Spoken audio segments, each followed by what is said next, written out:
Boa noite a todos. Que a paz de Jesus seja conosco. Paternidade consciente. Assumir compromissos na paternidade ou na maternidade significa engrandecimento para o espírito, desde quando este compreenda o seu caráter divino. Palavras de Emmanuel que estão registradas no livro Vinha de Luz através da psicografia de Chico Xavier. O filho, certamente, é o fruto que a vida contempla numa parceria afetiva. Seja de uma forma programada, não programada, de uma relação estável ou não, um filho na vida de qualquer pessoa irá sempre significar compromisso e responsabilidade. Um filho é uma ligação, um vínculo que se cria para toda a vida. Em relação ao filho, nunca poderemos nos direcionar dizendo: ele foi meu filho. Ele será e é nosso filho, dentro da proposta da nossa reencarnação. Em O Livro dos Espíritos, na questão 582, melhor dizendo, os Espíritos afirmam que incontestavelmente a paternidade é uma missão. Ou seja, é uma tarefa que o Espírito pede com o objetivo maior de realizar o bem. Todo pai, toda mãe tem junto ao seu filho a sublime tarefa de recambiá-lo no caminho do bem. E os Espíritos acrescentam nessa mesma, respondendo a essa questão, que mesmo com uma tarefa tão nobre, muitos têm descumprido da sua função, cuidando de interesses menores e deixando de lado o seu papel de pai que essa questão se refere à missão do pai, e deixando de cumprir a sua função ali junto ao filho. A paternidade, ela não é um sentimento espontâneo como é a maternidade na menina, na mulher, melhor dizendo. A paternidade, ela está por se desenvolver durante o exercício da missão. A mulher, ao contrário, ela já nasce com esse instinto em si fortemente presente, mesmo nas mulheres, que muitas vezes nos causam espanto, indignação pela atitude impiedosa de rejeitar um filho da forma mais desumana possível. Mas essa mulher, em algum momento, ela também demonstrou em si a presença do instinto materno. Podemos observar as meninas brincando de boneca. Elas cuidam, protegem, ninam, demonstrando naquele gesto, já desde pequenininha, o quanto esse instinto da maternidade é naturalmente presente nas mulheres. No homem, isso já não é tão presente por não ser inato. Se desenvolve ao longo da existência no exercício da paternidade.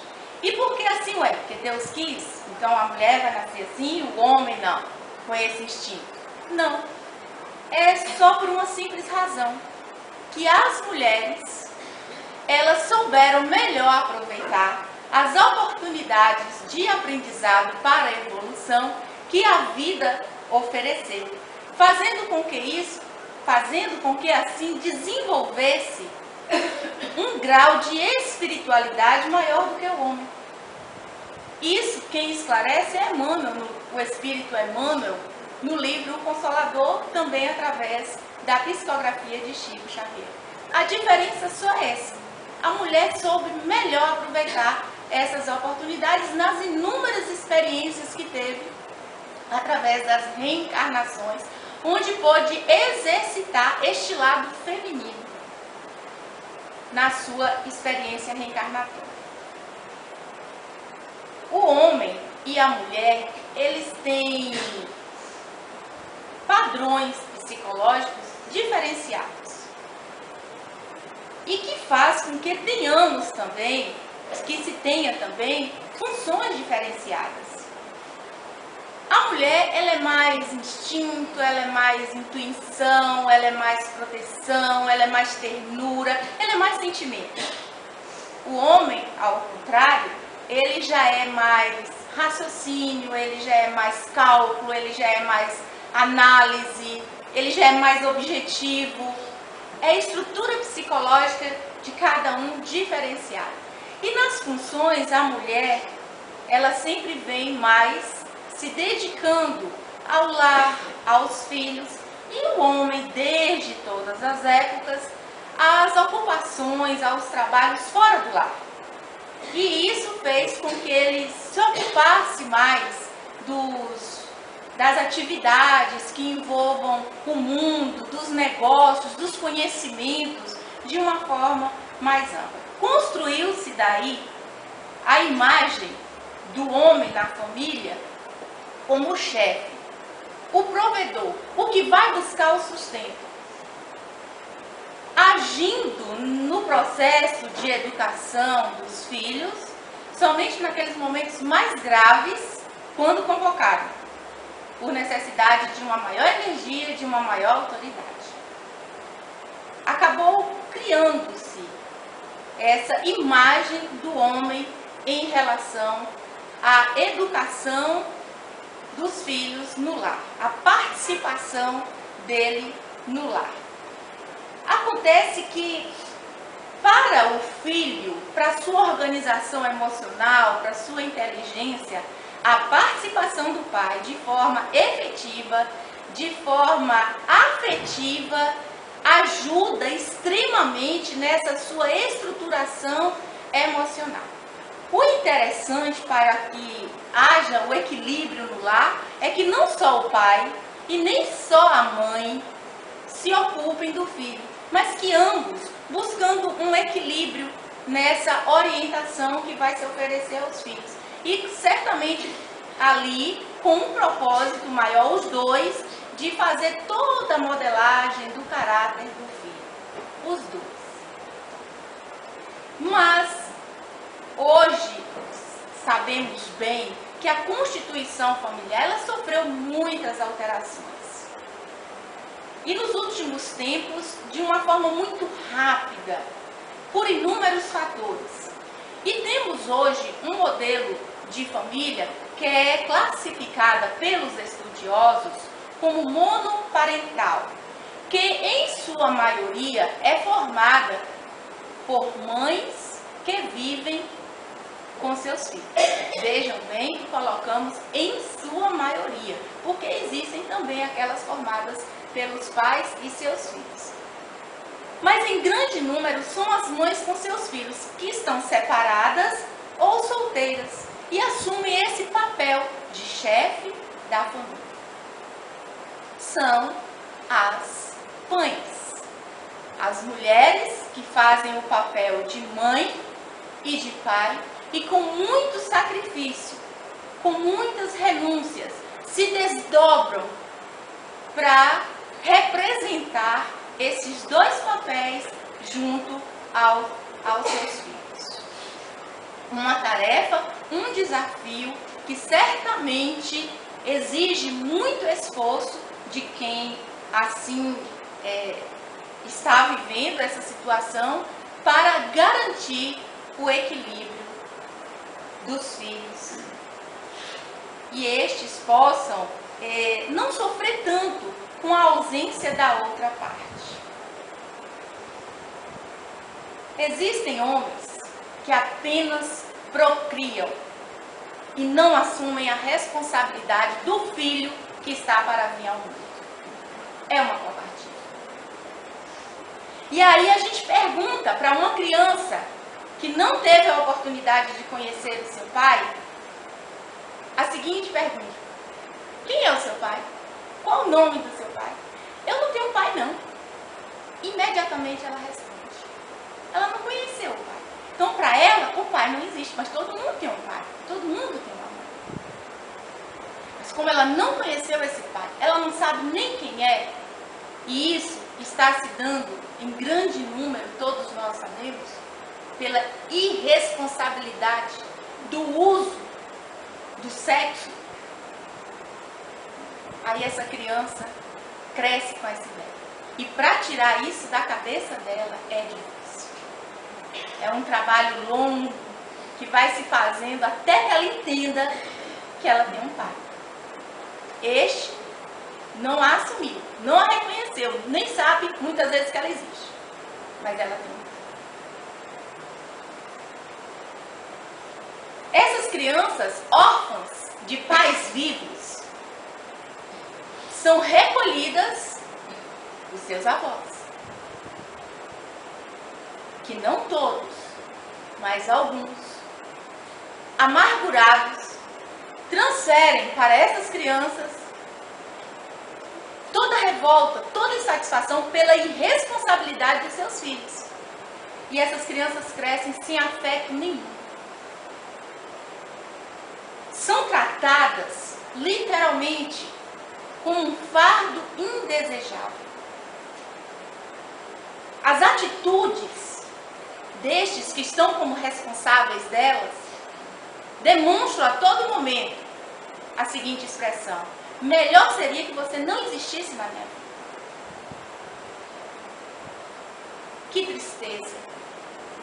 Que tristeza para essa criança.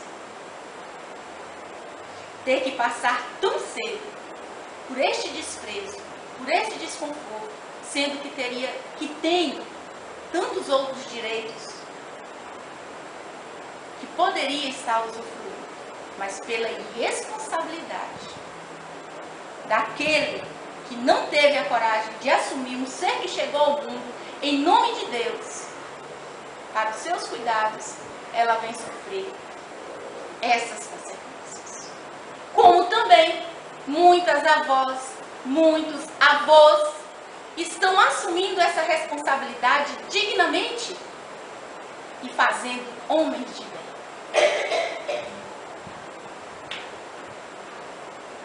É engrandecedor para esta alma que consegue exercer de forma tão nobre e entender, deixando de lado qualquer ressentimento para com seus filhos e atendendo às necessidades dos netos que chegaram para os seus cuidados.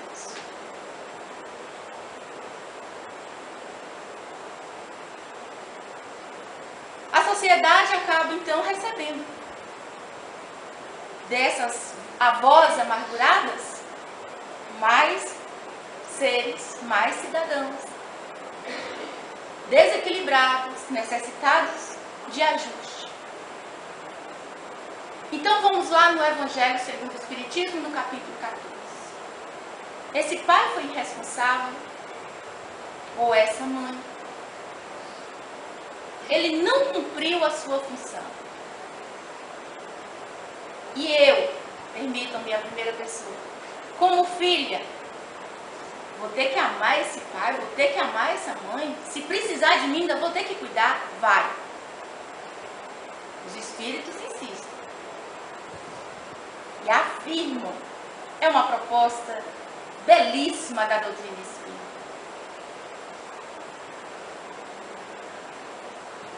Muitos pais descuram das suas funções. Mas os filhos jamais terão o direito de condená-los, de julgá-los, de desprezá-los. A pior das ingratidões é de um filho para com os seus pais.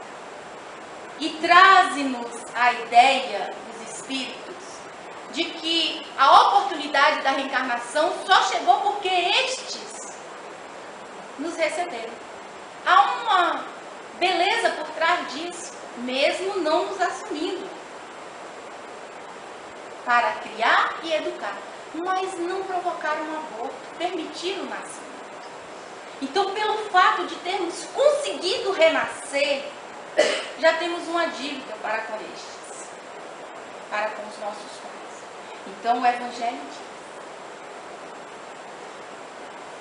que não podemos negar a nossa gratidão aos pais, mesmo estes não sendo aparentemente merecedores do nosso amor. É desafiadora essa proposta. E então, esse pai não vai responder? Vai. Todos nós, foi dito aqui na prece inicial, que somos responsáveis pelos nossos atos. Temos que arcar com as consequências. E esse pai vai responder. Só que ele vai responder para Deus. A consciência. As leis de Deus estão registradas na nossa consciência. Questão 621 do Livro dos Espíritos. Então ele vai responder para si mesmo. A consciência vai apontar o seu engano, o seu equívoco. E ele vai ter uma penalidade por isso. Porque Deus castiga? Porque Deus premia? Porque Deus é... Não. Porque o que a gente tem da vida são consequências. E ele vai sofrer a consequência do seu abuso, do seu desprezo, da sua negligência. Então, nós, enquanto filhos, não é direito nosso julgar, condenar e desprezar. Isso é um assunto do nosso pai, da nossa mãe com Deus. E quando precisar de nós, se for o caso, dar-lhes tudo de melhor que tiver na nossa primeira.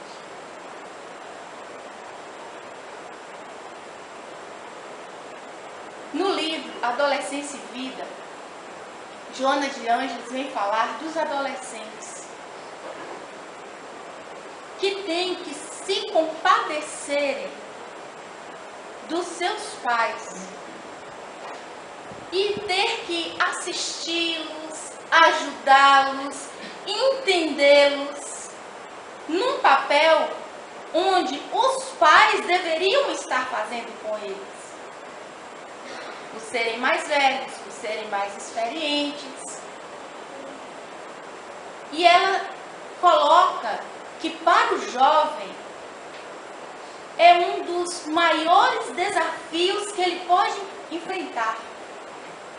Ter que entender, ajudar quem deveria estar entendendo e orientando. E aí muitos pais choram pelo filho rebelde, ingrato, sofrem com isso, mas muitos filhos também choram lágrimas solitárias por não receberem de seus pais orientação, amor, proteção, carinho, e são extremamente carentes de pais vivos, de pais encarnados. E eles choram e abafam essas lágrimas em si, como se não pudesse ter o que fazer. Está estabelecido. E vivem com essa carência na alma, do amor que não recebem de seus pais. Chico Xavier, visitando o umbral, juntamente com Emmanuel, o espírito Emmanuel, Chico ainda estava encarnado e ele fez essa visita ao umbral, juntamente com o espírito Emmanuel e André Luiz. E visitando o umbral, Chico Xavier descreve que por lá viu muitos pais e não viu nenhuma criança no umbral.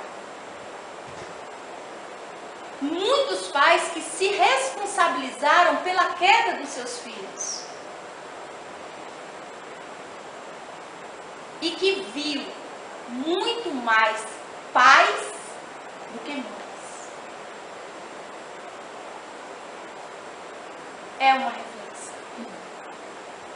E ele complementa que muitas foram abandonadas por seus companheiros e, não suportando o peso da prova, acabaram por desprezar aquela oportunidade de engrandecimento. Mas os pais, em grande número, conscientes, plenamente conscientes do que estavam fazendo. A lei de afinidade, ela promove encontros, reencontros e desencontros. E no mesmo lar, muitos filhos se reúnem, mas nem todos são credores da mesma afetividade. E então os pais, tentando justificar em si a diferença que percebe de relacionamento, de sentimentos de um para o outro, ele então declara como se isso fosse aliviar a sensação de culpa que traz, por notar que tem preferência por um. É o queridinho da mamãe ou o queridinho do papai? E ele diz então, eu amo igualmente a todos os meus filhos. Não é verdade. Tem um que temos mais afinidade. Tem um que tudo é muito espontâneo. E tem o outro que temos que nos esforçar muito para uma boa convivência. É a lei da afinidade. Tem filhos que amamos de graça e o outro exige de nossa parte um esforço para o entendimento, para uma relação mais tranquila. Então não há por que nos angustiarmos, nos perturbarmos, porque com a luz da reencarnação, entendemos que isso é natural que se dê na composição de uma família. E que este sentimento difícil que sentimos em relação ao filho, que não queremos sentir, a gente fica se questionando, entra em conflito íntimo. Mas é meu filho, como é que eu sinto isso pelo meu filho? Por que que ele tem tanta dificuldade de me aceitar se for o filho em relação à mãe? Isso gera um conflito íntimo muito grande. Mas a luz da reencarnação põe tudo no seu lugar. São os reencontros, uns mais fáceis, uns mais difíceis, mas que são estabelecidos. E quando percebemos que há um dessa forma, é justamente apontando uma correção, um ponto que precisa ser melhorado. E este filho, para com o qual não temos uma sintonia vibratória favorável, é este que merece mais a nossa atenção. E normalmente é o que mais desprezamos. A relação com este filho ou com estes, nessa condição não favorável, é como se ambos vivessem sempre em estado de alerta.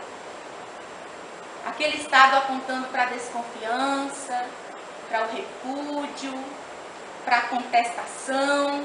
É aquela coisa sempre difícil de entendimento. E aquele que nutrimos, pelo qual nutrimos mais afinidade, ele vem para equilibrar. Ele vai equilibrar o lar e vai nos mostrar o que é que precisa ser conquistado no outro. Se é tão bom com esse, então é isso que falta nesse. E aí a gente tem que buscar conquistar com esta alma, essa confiança, esse respeito, essa amizade. E vai ser um trabalho muito profundo, muito íntimo. E quando entendemos e aceitamos a reencarnação, facilita bastante.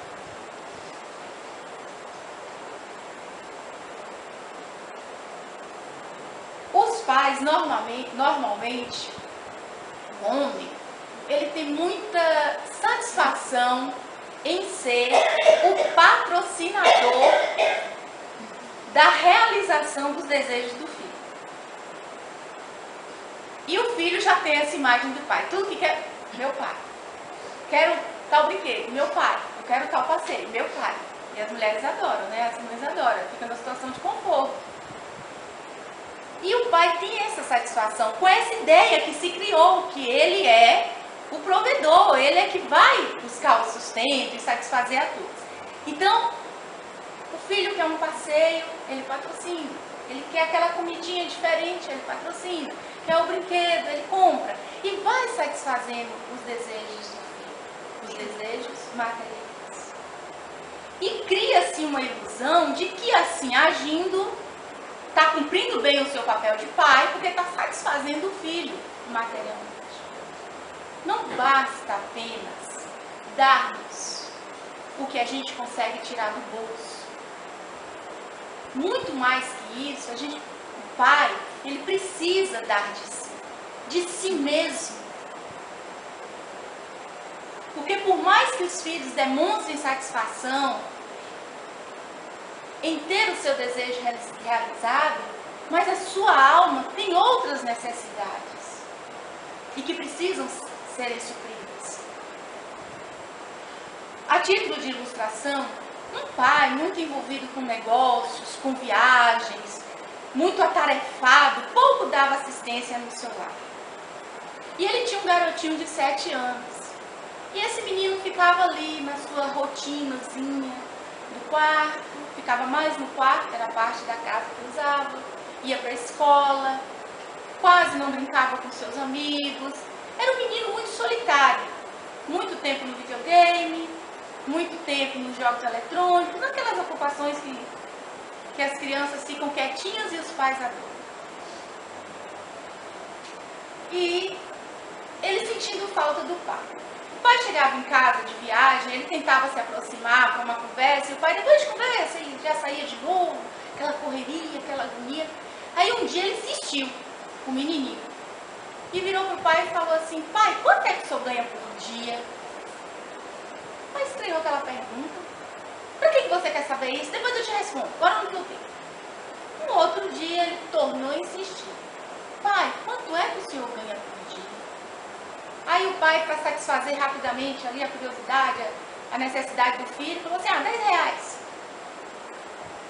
Aí o menininho ficou pensando e foi para o seu quarto, porque já era hora de dormir. Já estava tarde da noite. O pai foi para o banheiro tomar um banho, para poder ir repousar. E no banheiro ele ficou pensando: mas por que ele quer saber quanto que eu ganho? Será que ele está precisando de dinheiro? E ficou inquieto com aquela pergunta do filho. Então, antes de ir para o seu quarto, ele passou no quarto do filho, que estava deitadinho, e perguntou assim: filho, você está precisando de dinheiro? Você me fez aquela pergunta, você está precisando de alguma coisa?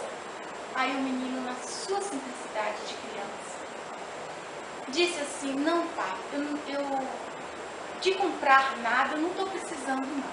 Mas o senhor tem 7 reais para me dar? Aí o pai: lógico, meu filho. E tirou os 7 reais para entregar para a criança. Em sério, ele rapidinho levantou o travesseiro e pegou lá umas moedinhas, uma cédula, tinha 3 reais. Aí ele juntou tudo e mostrou para o pai, sentou-se na cama e falou: pai, pronto, tenho 10 reais. Para que você quer 10 reais, meu filho? Ele entregou para o pai e falou: eu quero comprar 1 hora do seu filho. Eu gostaria, pai, que nessa 1 hora o senhor pudesse fazer muitas coisas comigo. Não são 10 reais? Aqui estão os 10 reais. O pai, naquela hora, foi como se tivesse recebido uma lança no peito. Foi um choque a atitude do filho. E a partir daquele dia, ele passou a refletir muito mais no tempo que ele estava dedicando a seu filho, no que ele poderia oferecer ao seu filho de si mesmo, não só de recursos materiais. Porque muitas vezes colocamos como pais, como primeira preocupação, a assistência material aos nossos filhos, não deixar faltar nada. E dentro das nossas possibilidades, dar-lhes uma vida confortável, desprezando as construções morais, desprezando a nossa assistência pessoal a eles. E aí então vemos na juventude, na madureza, pessoas altamente desajustadas que acabam por cometer deslizes morais terríveis, porque não foi lhe dada a assistência da alma, só foi lhe dada a assistência da matéria, dos bens materiais. E isso é desastroso. No livro O Espírito da Verdade, tem um depoimento muito bonito. Tem 3 volumes, eu conferi aqui na Biblioteca Bezerra de Menezes, deste livro, O Espírito da Verdade, onde há um depoimento de um pai, e que num trecho desse depoimento, ele coloca que muitas vezes ele viu filhos criminosos. Mas hoje, ele coloca lá no mundo espiritual, ele desencarnado, logicamente, que ele tem a certeza que junto desses pais, desses filhos criminosos, existem pais delinquentes, que deram muito mais valor ao dinheiro do que às construções do Espírito. Palavras desse Espírito que dá esse depoimento. Carta de um pai, está lá no capítulo. Então, causa-nos uma reflexão muito profunda.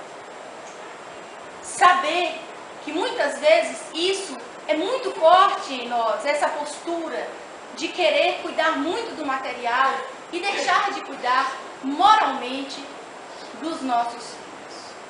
Temos que doar algo de nós a cada dia. Doar o nosso carinho, a nossa paciência, a nossa atenção. Doar o que de melhor existir na nossa alma a estes filhos que Deus nos confiou. Não esquecendo que a maior doação que podemos oferecer a eles é o exemplo. O exemplo é que vai trazer resultados muito positivos. Não bastam belos discursos se as atitudes não correspondem. Quando são pequenos, ilusoriamente acreditamos, os filhos, pequenos, ilusoriamente acreditamos que aquela postura, faço o que eu mando, mas não faço o que eu faço, funciona. Mas depois os filhos crescem. Eles passam a adquirir uma condição que é o discernimento. Então eles vão perceber nossas virtudes, nossas imperfeições. O pai, que muitas vezes é o herói, é o bom, deixa de ser tudo isso, porque ele passa a entender quem é o pai. E então, inevitavelmente, faça o que eu faço é que vai prevalecer. Se quisermos realmente conquistar alguma coisa junto a esses filhos.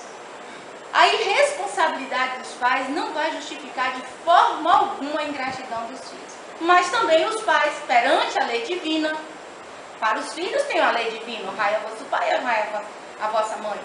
E para os pais também, a lei divina se aplica para que eles se esforcem em merecer o respeito, o amor dos seus filhos. Há de se buscar essa postura, há de se buscar essa conquista junto aos filhos. Quantas vezes, pai, permitam-me dirigir a primeira pessoa. Você deixou um lazer para poder comparecer a um compromisso na escola do seu filho. A um compromisso na escola de evangelização que ele está matriculado. É uma reunião que já tem um formato que conhecemos bem. Todo ano é a mesma coisa. Em formato de reunião. Muito parecidas. Porém, a cada ano, a cada reunião, nosso filho está vivendo um novo momento. E a tarefa da evangelização não é apenas transmitir conhecimentos, ela tem uma tarefa preventiva, ou seja, de preparar, de evitar males, de evitar danos, de informar com antecedência, de interromper. Isso é prevenção. É por isso que esse trabalho é tão grandioso e tão importante.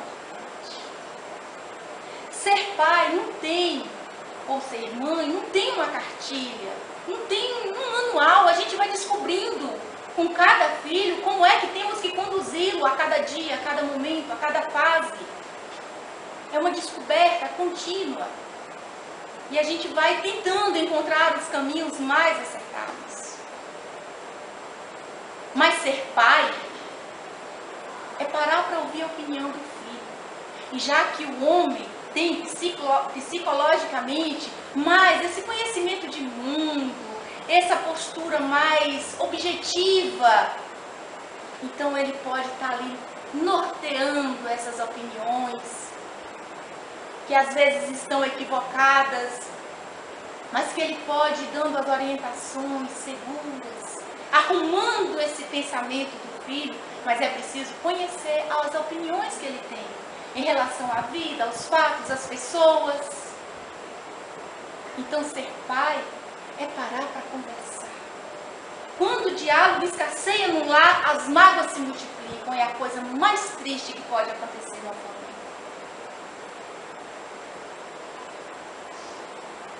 Ouvir as histórias, ser pai é ouvir as histórias que eles têm para contar do dia a dia com os colegas e com os amigos.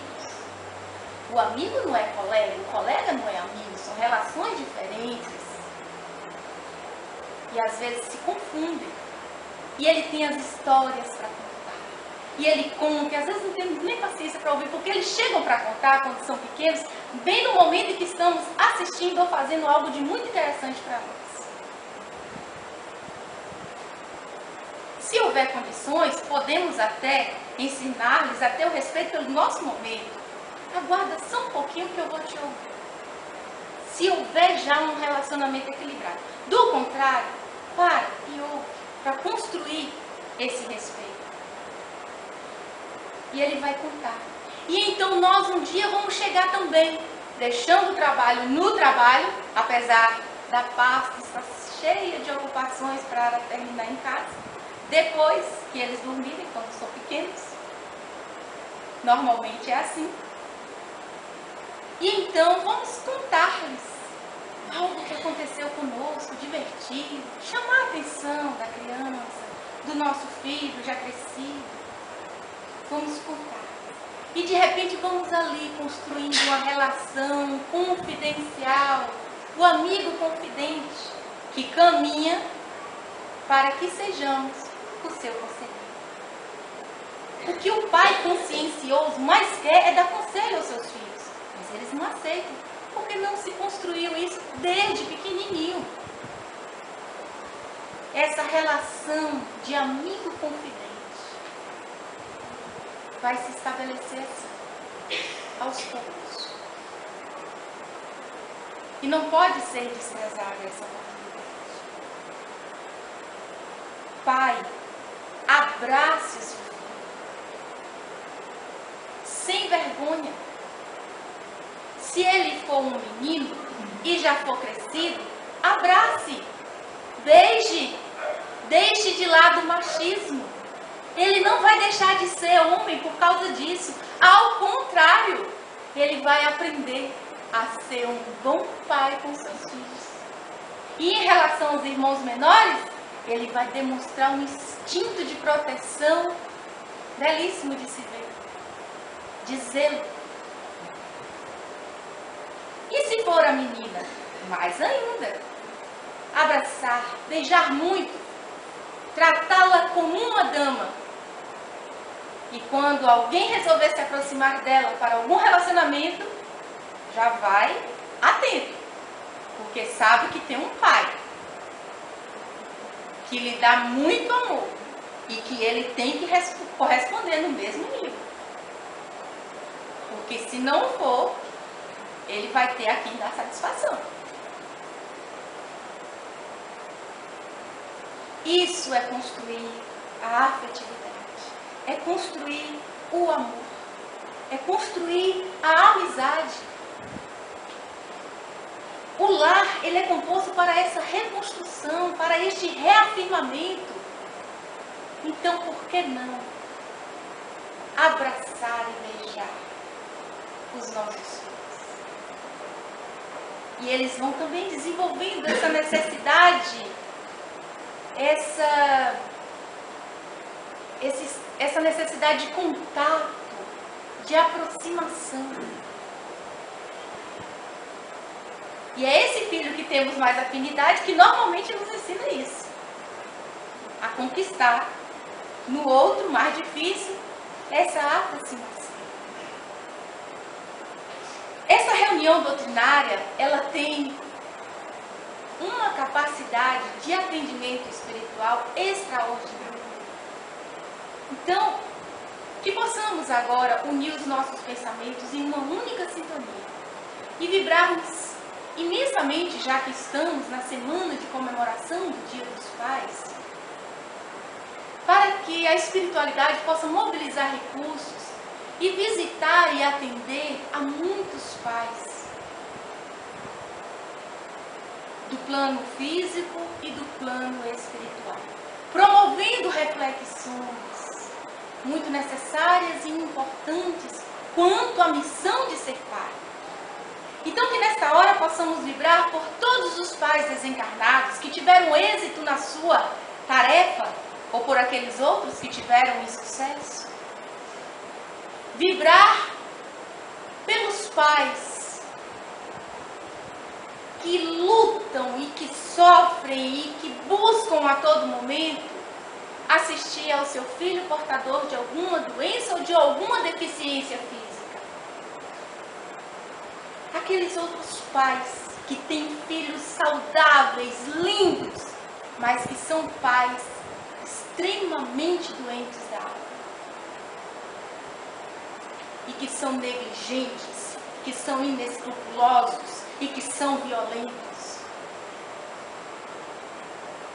Vibrar por aqueles pais, por aqueles homens que estão se preparando para serem pais e estão ao lado de suas companheiras, aguardando a chegada do filho, no momento mágico na vida do Senhor. E que possamos vibrar pelo nosso Pai. Esteja Ele onde estiver, nesta hora. Que possamos vibrar imensamente, com gratidão, muita gratidão, por Ele ter permitido que pudéssemos reencarnar, que pudéssemos estar aqui hoje, desfrutando dessa encarnação, voltando nossa vibração para Deus, nosso Pai, para José, o pai de Jesus, que passou tão discreto na história do cristianismo e que teve um papel tão importante na vida de Jesus. Muito obrigada pela atenção de todos, que a paz do Mestre nos